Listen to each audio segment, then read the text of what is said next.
30 long years, this entire country has not seen a team hoist the Stanley Cup for one of their 7 franchises. Well, this year, with 2 of the best players in all of hockey facing off on the biggest stage, they have the opportunity to break history not only for their organization, but for their entire country as well.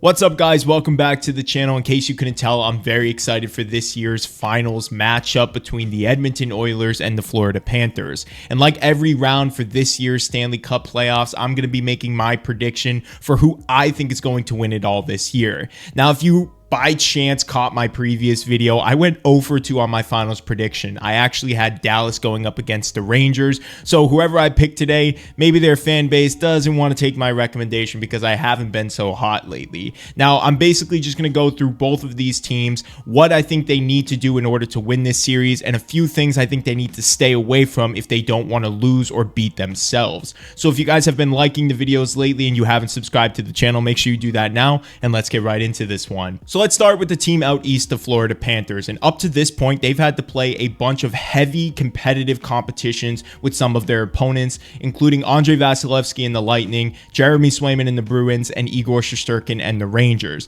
And no, I included each of the starting goalies in this because I feel like the Panthers are now going up against their easiest starting goalie in Stuart Skinner. But before we get into the Edmonton Oilers, I'm going to continue to focus on the Panthers and what they need to do in order to be successful in this series. First, let's talk about their game. The Panthers are a very heavy forechecking team that plays a bit physical and sometimes a bit ratty, meaning that they like to get some of those cheap plays in and rely on that heavy hitting nature of their team in order to be successful. And the reason they are so successful is because they do this with some of their highest talent players, including Matthew Tkachuk, Alexander Barkov, and other ratty guys like Sam Bennett and Carter Verhaeghe. All of these guys are very skilled in the offensive end, but know how to throw a hit and get a few cheap plays under their belt. They all know how to fight, they all know how to get under people's skin, and that's the way the Panthers play their hockey. They also have a very strong defensive unit headed by Montour and Forsling, who are both having fantastic years, and backed in net by Sergei Bobrovsky, so if they have a mistake or two, they know he'll clean things up. So for the Panthers to win this series, they need to continue playing their brand of hockey, but with a little bit of a twist. Now, like I said, the Panthers are a pretty ratty team, but the Edmonton Oilers are the one team in this league who I feel like can expose the Panthers if they play a little bit too ratty. And what I mean by this is that the Edmonton Oilers are clicking at a very high power play rate, at almost 40% to be exact, hovering around a 37% success rate through the postseason. So if you're going to take a lot of penalties in this series, be prepared to pay for it because Connor McDavid and Leon Draisaitl are going to shove it back in your face. So for the Panthers in this series, I think they need to remain physical and play their brand of hockey, but they need to play a clean physical game. Try to stay out of the box to not give the Oilers the advantage on the power play because the Panthers play better 5v5 than the Oilers do, but the Oilers play way better on the man advantage than any other team in the league. The other thing that the Panthers need to focus on is letting their defense handle the blue line and keeping the puck out of the zone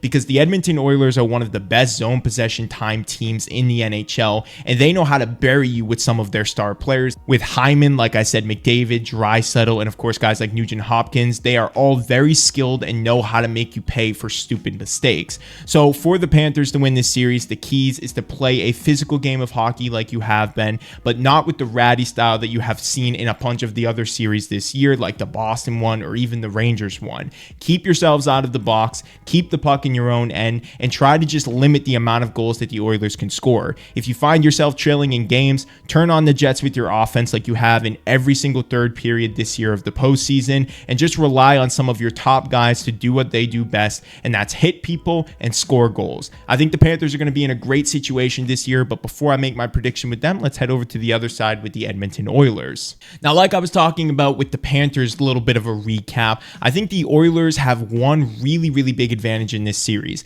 and that's that they have the 2 best players in the world on their team, and they know how to use this to their advantage. And what I mean by that is, like I said, with their power play and special teams in general. I think a stat that that goes underrated for the Oilers is their penalty kill this postseason. They are stopping 93% of the power plays that they give to their opposing team, as well as scoring on around 40% of the power plays that they get this year. Those are both league leading in the postseason, and for people who doubted the Edmonton Oilers heading into the playoffs, this is the one statistic you should have been paying the most attention to, because when it comes to the NHL playoffs, special teams wins series and championships. That's just the way things go. And when you have a guy like Connor McDavid who is at the head of your execution, you kind of have everything going your way. But obviously the Panthers are going to be much more disciplined in this series, so what can the Oilers do to try to get them to take more penalties? Well, obviously don't go flopping or anything like that. Just continue to play the smart brand of hockey that you have been. Put the puck in your best skaters' hands, like I said, McDavid, Draisaitl, Hyman.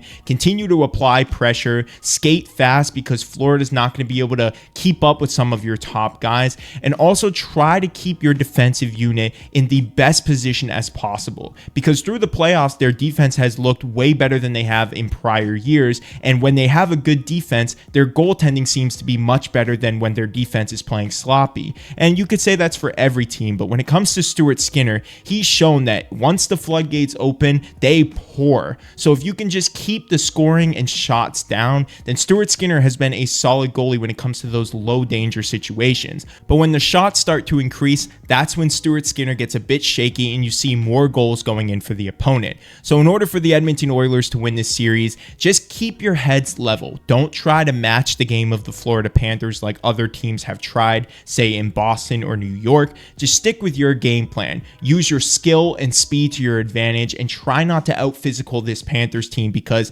there's a big reality check coming for you if you try to do that. It's just not going to work. Do I think the Edmonton Oilers have enough? That's the question here. And I actually do. Heading into the playoffs, I continued to doubt them. I thought that outside of their star players, their depth just wasn't enough, and that their defense had way too many flaws for them to get this deep. But after seeing some of the performances and star emergences from guys like Ekholm and Bouchard, these guys have really shown me that they're capable of being the top pairing defenseman for a Stanley Cup team. And I will say, I have to give some flowers to Stuart Skinner as well. This guy's looked phenomenal, especially during that Dallas series. I felt like he was stopping every single puck and was basically made of Velcro, the way he just covered up rebounds and prevented Dallas from getting to their spots.